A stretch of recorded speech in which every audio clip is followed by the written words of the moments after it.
Class 9, this is your lecture number 2 from the chapter number 5, The Happy Prince. Okay, in last lecture, we had read about the story of the Happy Prince and the Little Swallow. Happy Prince little swallow से कहता है कि वो उसके पास रुक जाए और उसकी हेल्प करे दूसरे नीडी पीपल्स को हेल्प करने में. From the next, I am waited for in Egypt said the swallow. Swallow ने कहा कि मेरा तो वहां पर वेट किया जा रहा है. My friends are flying up and down the Nile and talking to the large lotus flower. Soon they will go to sleep. मेरे जो सारे फ्रेंड्स हैं वो जो नील वहां पर नदी है उसके ऊपर से उड़ रहे हैं और बहुत बड़े बड़े जो लोटस फ्लावर्स वहां पर खिल रहे हैं उनके बारे में बातें कर रहे हैं और जल्दी में सब सोने चले जाएंगे. The prince asked the swallow to stay with him for one night and be his messenger. Prince ने कहा कि क्या तुम एक और रात के लिए उसके पास नहीं रुक सकते हो और उसके मैसेंजर बन सकते हो. The boy is so thirsty and the mother so sad. He said, उसने कहा कि जो छोटा बच्चा है वो बहुत ही ज्यादा दुखी है, वो बहुत ज्यादा प्यासा है और उसकी जो माँ है वो बहुत ज्यादा सैड है. I don't think I like boys answered the swallow. वो कहता है कि मुझे कोई परवाह नहीं है उस लड़के की, मैं उसे नहीं जानता हूँ. I want to go to Egypt, मुझे तो इजिप्ट जाना है. But the happy prince looked so sad. लेकिन हैप्पी प्रिंस क्या होता है, वो बहुत ज्यादा सैड हो जाता है. That the little swallow was sorry. और उस चीज के लिए जो स्वेलो होता है, लिटिल स्वेलो, उसको सॉरी फील होता है, उसको रियलाइज होता है कहीं ना कहीं. Sorry, it's very cold here. वो कहता है कि यहाँ पर तो बहुत ज्यादा ठंडा है. He said but he agree to stay with him for one night and be his messenger. और लिटिल स्वेलो एग्री कर देता है वहां पर उस रात उसके पास रहने के लिए और वो उसका मैसेंजर बनने के लिए. Thank you little swallow said the Prince. Prince ने उसको थैंक यू बोला. The swallow picked out the grey Ruby from the Prince world. अब लिटिल स्वेलो ने क्या किया, उसकी जो स्वॉर्ड थी उसके ऊपर से रूबी को निकाला and flew away with it in his beak. और उसे अपने मुंह में दबाकर, बीक में दबाकर over the roofs of the town, और सिटी के ऊपर से होता हुआ वहां पर चला गया. He pass by the cathedral tower. उसने जो जो चीजें मतलब जिनके ऊपर से वो फ्लाई हो रहा था वो चीजें कैथेड्रल टॉवर के ऊपर से गया. Where the white marbles angels were sculptured. वहां पर उसने देखा कि व्हाइट मार्बल कि जो एंजल्स थे वहां पर वो उसने देखा. He pass by the palace and hear the sound of dancing. वो जब पैलेस मीन्स महल के ऊपर से गुजरा तो उसने वहां पर बहुत सारा डांसिंग साउंड सुना. A beautiful girl came out on the balcony with her lover. एक ब्यूटीफुल गर्ल वहां पर अपने लवर के साथ बालकनी में बाहर आई और वो क्या कहती है, I hope my dress will be ready in time for the state ball. वो कहती है कि मेरा जो नेक्स्ट डे कोर्ट में परफॉर्म है उसके लिए पता नहीं, मुझे ऐसे होप करती हूँ मैं कि शायद मेरी ड्रेस रेडी हो जाएगी. शी सेड, उसने ऐसा कहा. I have ordered flowers to be embroidered on it. वो कहती है मैंने ऑर्डर दिया है अपनी ड्रेस पर, जो सेटिन गाउन है उसके ऊपर फ्लावर्स एम्ब्रॉयडर्ड कराने के लिए. But the seamstresses are so lazy. लेकिन जो वो टेलर है वो बहुत ज्यादा लेजी है. ही पास्ड ओवर द रिवर. अब वो क्या करता है, वो रिवर के ऊपर से जाता है. And saw the lanterns hanging on the mast of the ships. वो देखता है कि वहां पर जो शिप है रिवर के अंदर उनके ऊपर लैंटर्न्स लटक रहे हैं, वो जिंगल्स कर रहे हैं. At last he came to the poor woman's house. अब लास्ट में वो उस पुअर वुमन के घर पर आ जाता है. एंड लुक्ड इन, अंदर की तरफ झांक कर देखता है. The boy was tossing feverishly on his bed. वो बच्चा रो रहा है, उसको प्यास लग रही है, वो अपने बेड पर तेज बुखार से तप रहा है. And the mother had fallen sleep.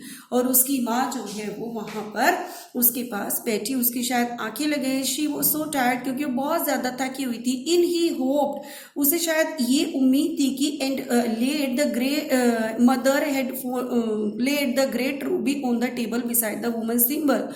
उसने कहा कि उससे जो वुमेन्स है उसके टिम्बल पर वो उसको ग्रेट रूबी को वहां पर रख देता है ले जाकर. Then he flew gently round the bed. उसके बाद वो बहुत सॉफ्टली बेड के ऊपर से चारों तरफ वो उड़ता है जहां पर कि वो नीचे छोटा बच्चा लेटा हुआ है. Fanning the boys forehead with his wings.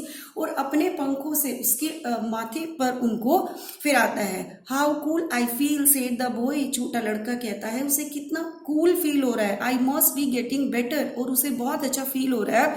And he sank into a delicious slumber. उसे कहा कि मुझे ऐसा लग रहा है कि शायद मैंने अभी अभी कुछ डिलीशियस लिक्विड पिया, जैसे कि उसका गला पहले सूख रहा था तो उसको बेटर फील हो रहा था. Then the swallow flew back to the happy prince. अब लिटिल स्वेलो अपना ये वर्क करने के बाद वो हैप्पी प्रिंस के पास वापस चला जाता है and told him what he had done, और वहां जाकर बताता है कि उसने क्या किया. It is curious he remark but I feel quite warm now although it is so cold. वो कहता है कि वो तो सब ठीक है बट मुझे अब ना थोड़ा वार्म फील हो रहा है, क्योंकि पहले उसे बहुत ज्यादा ठंडा फील हो रहा था, ठंडी लग रही थी, और यहाँ पर इतना ज्यादा ठंडा होने के बाद भी उसे अब थोड़ा सा वार्म फील हो रहा है. That's because you have done a good action said the Prince. Prince ने कहा कि तुमने आज एक बहुत अच्छा काम किया है. And the little swallow began to think and then fell sleep thinking always made him sleepy.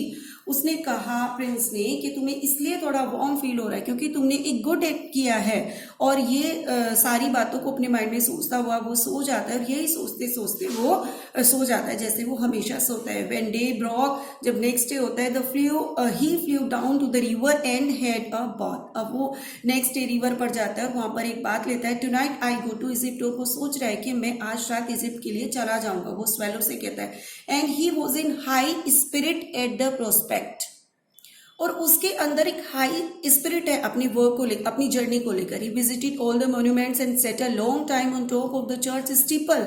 वो बहुत टाइम तक वहाँ के जो मॉन्यूमेंट्स हैं उनको घूमता रहता है, वहां पर उड़ता रहता है उनके ऊपर. लास्ट में क्या होता है, वो चर्च के स्टीपल पर, क्रॉस पर वो बहुत देर तक बैठा रहता है. When the moon rose he flew back to the happy prince. जैसे ही चांद निकलता है, रात होती है, वो वापस से हैप्पी प्रिंस के पास चला जाता है. Have you any commissions for Egypt he cried. I am just starting. वो कहता है क्या तुम्हें इजिप्ट के लिए कोई कमीशन चाहिए, और जो है मैं आज अपनी जर्नी को स्टार्ट कर रहा हूँ. Swallow swallow little swallow said the Prince will you stay with me one night longer.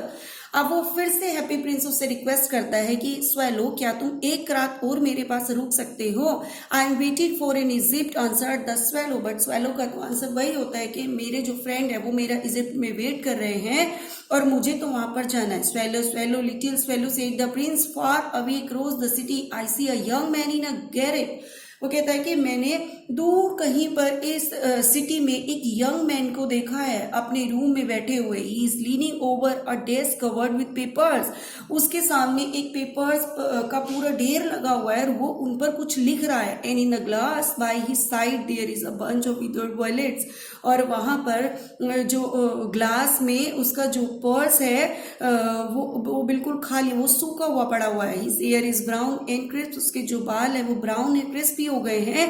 And his lips are red as a pomegranate. और उसके जो होठ है वो सूख रहे हैं और वो बिल्कुल रेड हो गए हैं अनार की तरह से. And he his large and dreamy eyes. और उसकी बड़ी बड़ी आंखें, मतलब ऐसा लग रहा है जैसे वो कितने दिन से सोया नहीं. He is trying to finish a play for the director of the theatre. वो क्या कर रहा है, वो एक थिएटर के डायरेक्टर हैं, उनके लिए एक प्ले लिख रहा है और उसको फिनिश करने की कोशिश कर रहा है. But he is too cold to write any more. लेकिन यहाँ पर इतना ज्यादा ठंडा है कि वो अब और ज्यादा नहीं लिख सकता है. There is no fire in the grate. वहां पर अंगीठी में, ग्रेट मीन्स अंगीठी, वहां पर ग्रेट में आग भी नहीं है जलाने के लिए. And hunger is made him फेंट. और भूख ने उसे बेहोशी जैसी हालत में कर दिया. उसको इतनी तेज भूख लगी है. I will wait with you one night longer said the swallow.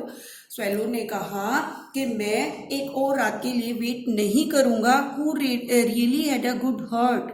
जो मतलब उसने कहा कि उसके पास एक बहुत जो कोई एक अच्छा हर्ट रखता है तो वो एक रात और वेट कर सकता है. He asked if he should take another ruby to the young playwright. वो कहता है कि क्या तुम मेरा ये जो दूसरे वाला रूबी है इसको ले जाकर उस प्लेराइट को दे सकते हो. ऐसा हैप्पी प्रिंस ने उससे कहा.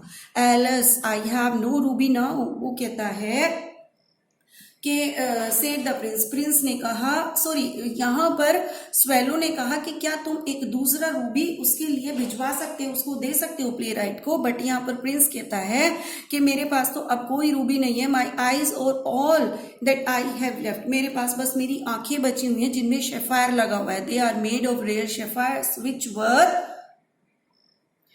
Brought out of India 1000 years ago. जिन्हें इंडिया में बहुत सालों पहले खरीदा था. He ordered the swallow to pluck out one of them and take it to the playwright. अब जो प्रिंस होता है वो उसको लिटिल स्वेलो को ऑर्डर देता है कि तुम मेरे ये आइज से ये एक शेफायर निकालो, उसे उस प्ले राइट को जाकर दे दो. He will send it to the jeweller and buy firewood and finish his play. He said. उसने कहा कि इससे वो क्या करेगा, उसे किसी ज्वेलर को बेच देगा और अपना जो पैसा मिलेगा मिलेगा उससे वो फायरवुड खरीदेगा और अपना जो प्ले वो लिख रहा है उसको पूरा करेगा।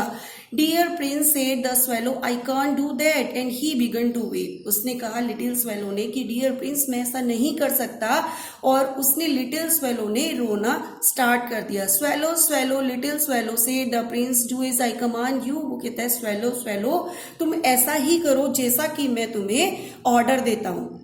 That's it. Your lecture number 2 is complete and I will complete the remaining chapter in next lecture. Okay class, thank you.